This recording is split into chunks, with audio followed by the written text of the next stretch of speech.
For 3 years, the residents of Linden Crest, Illinois, had believed that Bernard Locke's stepdaughter suffered a quiet breakdown.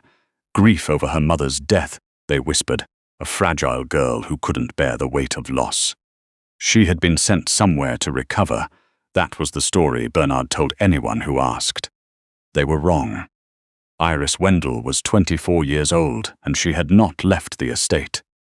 The east wing of the Locke property sat apart from the main house, connected to it by a glass-roofed corridor that Bernard kept locked from the outside.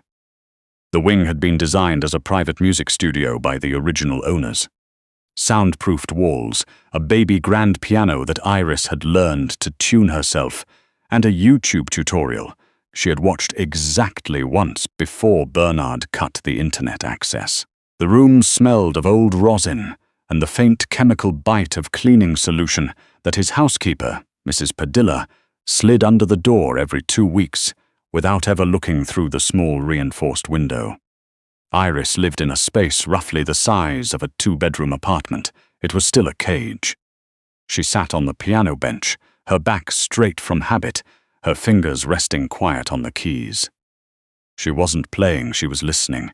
The estate's old heating system ran through the same ductwork that fed the east wing, and Bernard had made the amateur's mistake of assuming soundproofed walls meant soundproofed pipes.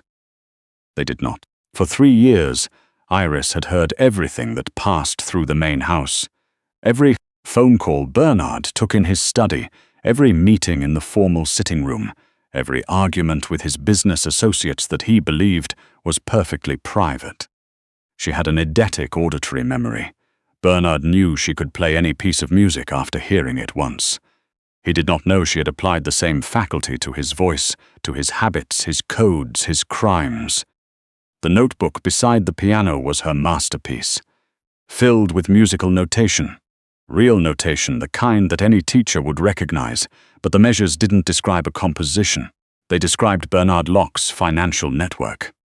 Each sustained note was an account number. Each key change was a wire transfer destination. Each fermata held the duration in days of a criminal holding pattern. It was a cipher she had invented out of desperation and refined out of boredom, and it was complete. Bernard Locke was not a grieving widower protecting a mentally unstable stepdaughter. He was the primary financial architect for the Crest Syndicate, a mid-tier criminal organization that had operated out of Chicago for 30 years, funding itself through construction fraud, judicial corruption, and the systematic laundering of fentanyl money through shell companies Bernard had incorporated under names like Harborview Capital Advisors and Meridian Trust Partners. Iris knew every account. She knew because the night her mother, Diane, had died in a staged accident on Route 41, Iris had been hiding in the coat closet of Bernard's home office during what she'd assumed was another of his boring late-night work calls. She had been there to steal his credit card to order sheet music she needed for a recital. Instead, she heard him authorize the accident. She heard his voice go calm and specific and utterly without remorse in a way that rewired something inside her permanently. 2 days after the funeral, the locks on the east wing changed. He hadn't hurt her. He was too careful for that. He had simply made her disappear. The floorboards in the main house had been vibrating for the past hour in a way they only vibrated when Bernard had company he was nervous about. Not his golf friends, not the judge or the alderman he kept on retainer. Something heavier, slower, men who moved like they were accustomed to checking sight lines before they sat down. Iris rose from the piano bench and pressed her ear to the duct in the northwest corner of the room, closing her eyes. 3 voices, Bernard's tight and high with controlled panic. A second voice she recognized as his Crest associate Pemberton, speaking in clipped monosyllables, and a third voice that she had never heard before. Low, unhurried, with a faint trace of something she couldn't place, a cadence that wasn't quite Boston Irish and wasn't quite Chicago, a voice that carried authority the way a stone wall carries weight, not through force but through sheer density of presence. "I'm not here to negotiate, Bern," the third voice said. Your organization has been moving money through a holding account that belongs to my family. 14 months. Roughly $11 million that should have been passed through and wasn't. I'd like to understand why before I decide how this evening ends. Bernard started to explain. Market volatility. Absolute intentions to... Take a breath, the voice said. Walk me through your operation from the beginning. Because whatever Pemberton told you about my temperament, he was being generous. Iris pulled back from the duct. She crossed to the piano, opened the fallboard, and stared at the keys without seeing them. Whoever this man was, he was not a Crest associate. He was something above them, and Bernard was scared in the specific way he only got scared when he had stolen from someone much more dangerous than himself. She had been waiting 3 years for a door. 40 minutes later, she heard footsteps in the glass corridor. Not Bernard's. Bernard walked with a slight drag in his right heel from an old knee surgery. Not Mrs. Padilla, who shuffled. These were deliberate, unhurried footsteps that paused at intervals like someone cataloguing the space. Iris moved to the center of the room. She picked up the metronome from the piano shelf, heavy, German-made, solid brass, and gripped it at her side. The door to the east wing opened. He was tall, filling the doorframe without trying.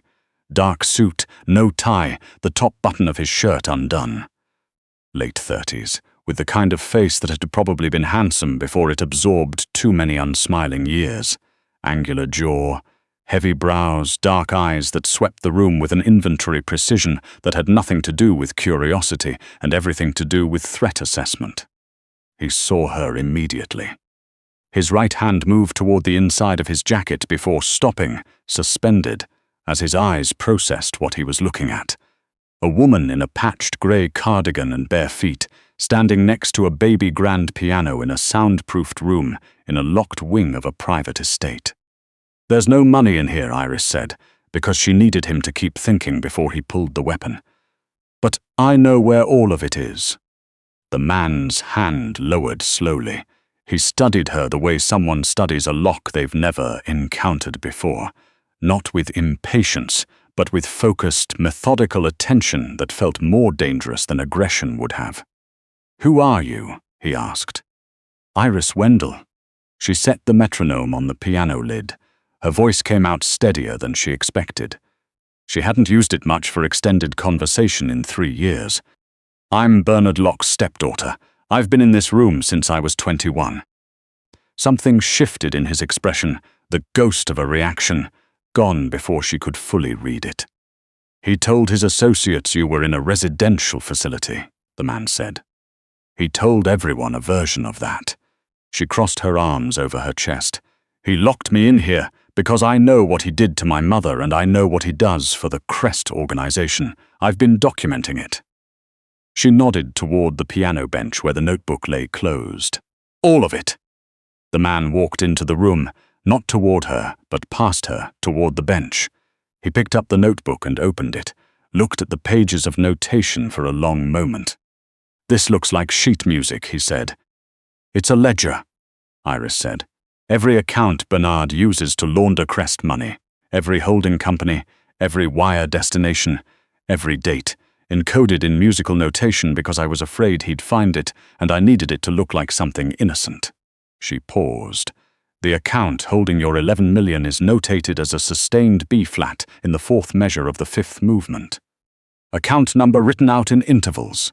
Routing reads as a chord sequence in the treble clef. The man looked up from the notebook, looked at her directly, and this time he didn't look away. You deciphered his operation through the ductwork, he said. It wasn't a question. I heard everything, I remembered everything, and I had time. Iris held his gaze. A lot of time. He set the notebook down. Still watching her, but something had shifted underneath the surface. An alteration in weight, like a man reassessing the ground he thought he was standing on. My name is Alistair Wren, he said. I need you to tell me how much of what you know could be verified by a third party. All of it, she said. Every notation corresponds to documentation I've accessed through Bernard's home server. He has a private terminal. In his study connected to the offshore infrastructure, I encoded the account numbers into the score because I was afraid to keep them only in my memory. The hard evidence is in the server. I've had remote access for 14 months.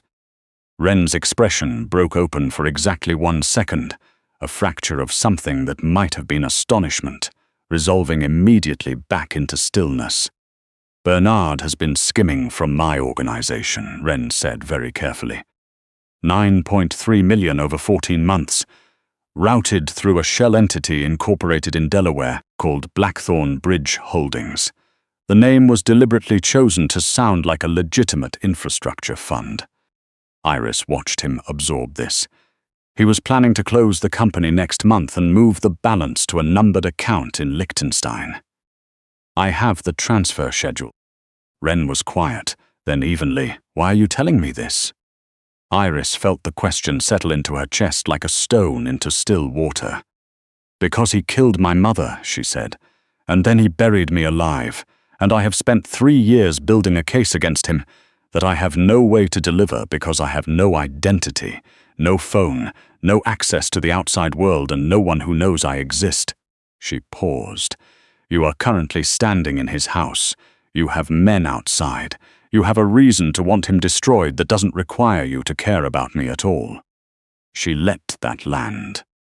"I will give you everything," she said. "The accounts, the transfer schedules, the Crest network, the shell companies, 3 years of documentation. You get your 11 million back and the complete financial infrastructure of the organization he works for." She kept her voice level. "I want out of this room. I want him to answer for what he did to my mother, publicly, where he cannot buy his way out of it, and I want to walk out of this estate tonight." Wren looked at her for a long moment. She had imagined this moment in different forms for 3 years. A different face, sometimes. A federal agent, a journalist, a neighbor who finally asked the right question. She had never imagined it would be a man like this, someone for whom violence was simply a native language, and she had never imagined she would find that steadying. "Bring the notebook," he said. Bernard was mid-sentence when they walked into the dining room. He was seated at the head of his long teak table, reading glasses on, going through a stack of financial statements he had produced to placate Wren's men. Pemberton sat across from him, tight-jawed. 2 men in dark suits occupied the far end of the table. Bernard heard the footsteps and looked up with the practiced expression of a man who expected his guest to return alone. The practiced expression dissolved. His reading glasses fell from his face and clattered against the tabletop. The color left his skin completely, and all at once, and Iris had the strange, detached thought that she had never seen a face change that fast without stage makeup involved. "Good evening, Bernard," Iris said. She had thought about what she would feel in this moment. She had rehearsed it through the long silences between piano sessions and duct listening. She had expected rage, or grief, or the shaking dissolution of something held rigid for too long. She felt none of those things. She felt precise. She felt like the first measure of a piece she had practiced until it lived entirely inside her body, automatic and exact. Bernard stood, and his chair scraped back so hard it toppled behind him. His mouth worked without sound for 3 full seconds. "You're supposed to," he started. "Be somewhere else?" Iris set the notebook on the table between them. "I've been 80 feet from your dining room for 3 years, Bernard. I've heard every conversation you've had through the heating vents. I know about the Crest, skimming. I know about Blackthorn Bridge Holdings. I know about the Liechtenstein transfer, scheduled for the 14th. She opened the notebook to the center and smoothed the pages flat. "And I know about Route 41. The last 2 words hit him differently. His jaw locked. His eyes went somewhere animal and cornered. "She's not well," Bernard said, swinging immediately toward Wren, his voice climbing back toward control. "She's been unwell for years, whatever she's told you." "Sit down, Bernard," Wren said from the doorway. Bernard sat. The authority in Wren's voice was the kind that didn't invite the concept of alternatives. Wren walked to the table and stood beside Iris. close enough that she could feel the warmth radiating off him in the cold of the dining room. She was surprised to find it steadied her rather than unsettled her. "Your stepdaughter," Wren said, addressing Bernard with the specific quiet of a man who has already made his decisions and is now simply narrating them, "has spent 3 years documenting your financial operation with a level of detail that my own accountants would envy. She decoded your offshore routing through auditory memory and musical notation." He paused. "In 20 years of working with people I couldn't fully trust, I've never encountered anything quite like it." Bernard's gaze cut to Iris, and she saw the thing underneath his panic, the thing she had first identified when she was 16 in a coat closet, the thing she had named and memorized. Not grief, not regret, the flat, specific calculation of a man deciding how to manage a problem. She didn't give him time to finish calculating. She crossed to the sideboard where Bernard kept his laptop docked during working evenings. She had watched him use it through the dining room camera feed that he didn't know she'd been accessing through the estate's home automation server. She opened the machine, and when the screen asked for his password, she typed it from memory. She had lip-read it 6 months ago through the vent grate. The machine unlocked.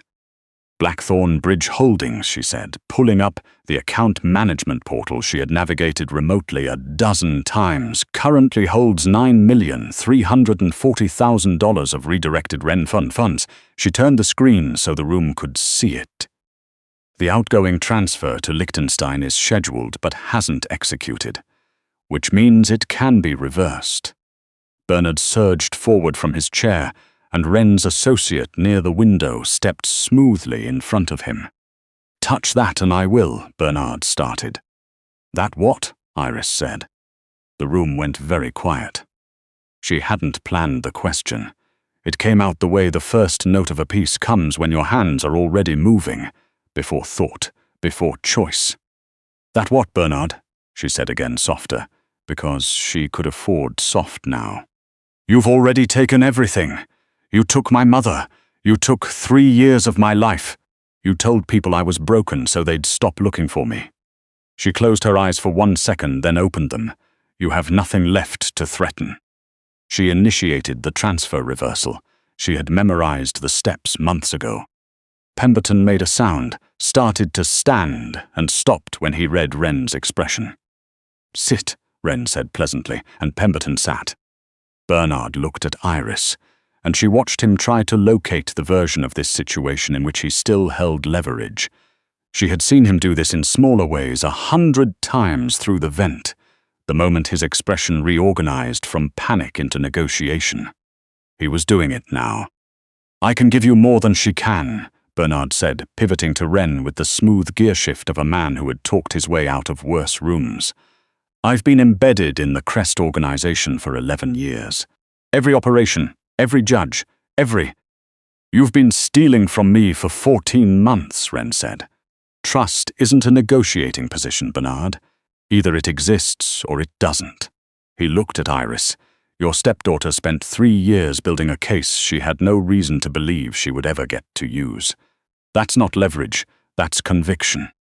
Bernard went quiet. Wren looked at his associate. "Call it in, anonymous to the Federal Financial Crimes Unit. The routing documentation, the account statements, the Liechtenstein destination, all of it." He glanced at Iris. "Can you transmit the server contents?" She was already moving. "Give me 4 minutes." It took 3. When she closed the laptop the second time, the room was absolutely still.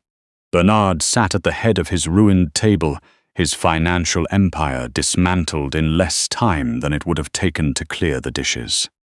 Pemberton had stopped calculating an exit. The 2 other men were looking at Iris with the particular discomfort of people who had just realized the thing they'd overlooked had been the most important thing in the room all along. "The Route 41 file goes to the state attorney's office," Iris said, and her voice was very quiet. "I recorded Bernard's phone call the night my mother died. I've had the audio stored on his home server for 2 years, isolated in a folder named Scale Exercises that he has never opened." She looked at Bernard directly, for the last time. I'd been a scale exercise, Bernard. Sitting in the corner, repetitive, easy to tune out. That was your mistake. Bernard said nothing. There was nothing left in his face that resembled the man who had stood at her mother's funeral, looking appropriately devastated. Wren stepped close to Iris, not in front of her, beside her, the way someone stands when they are establishing adjacency rather than authority. "Are you ready to leave?" he asked. She looked around the dining room, the chandelier throwing its cold light over the teak table, and the ruined evening and the man who had tried to erase her. She breathed in once, the smell of the space she had been listening to for 3 years, familiar and airless and finished. "Yes," she said. He didn't take her arm. He didn't lead her. He simply turned and walked, and she understood intuitively that this was deliberate. He was matching his pace to hers rather than setting it for her. The glass corridor was bright under the October moon, and when Iris stepped through the east wing door for the last time, she paused for exactly 1 second. 3 years of mornings without sunlight, 3 years of keeping herself sharp because the alternative was going dull, and dull meant defeated, and defeated meant he had won. 3 years of writing her rage into musical notation and playing it back at 3 in the morning so she would remember exactly who she was. She stepped into the corridor and didn't look back. The front door of the estate opened onto a circular drive where 3 black SUVs idled in the cold night air. The sky above Linden Crest was enormous and clear, and Iris stopped moving for just a moment, struck by the sheer physical fact of open space, the way the cold pressed against her face from every direction at once, instead of through a single cracked window. She closed her eyes for 1 breath. Behind her she felt Wren stop too, close enough to hear him breathing. "When was the last time you were outside?" he asked. She opened her eyes. The stars were very bright and very many. 3 years, she said. He was quiet for a moment. Then, without announcement, he placed his hand lightly at her back. Not guiding, not possessive, just present, a hand between her and the cold. It was such a small thing that she almost missed the full weight of it. Then she didn't miss it. Her entire body registered it the way a tuning fork registers pitch, a recognition so complete it bypassed thought entirely. She had not been touched with gentleness since she was 21 years old. Wren opened the door of the lead vehicle himself and stood back. "Where are we going?" she asked. He considered the question the way he considered everything, as though even small things deserved the courtesy of genuine thought. "Somewhere you can sleep," he said. "And in the morning I'd like you to explain to me how you encoded 9 years of criminal finance into a nocturne." Iris looked at him. In the cold blue light of the driveway, his face was still unreadable, still carrying the weight of long experience that makes a person stop being surprised by the world, but underneath it, there was something else. Attention, real attention, the kind that doesn't perform itself. "It wasn't a nocturne," she said. "It was a partita." Something shifted in his expression that she thought, for the first time, might be the beginning of a smile. "Get in," Wren said. "I have a feeling your work isn't finished." She stepped into the back of the SUV. The door closed, solid and warm, sealing out the cold and the estate and the 3-year silence. Through the tinted window, she watched the lit facade of the Locke estate recede as the convoy moved down the drive, Bernard's monument to curated lies and quiet cruelty growing smaller and smaller until the tree line swallowed it whole. Iris Wendell had spent 3 years invisible. She had turned invisibility into an instrument, and she had played it until it was perfect. The invisible girl was finished. What came next she was going to write herself.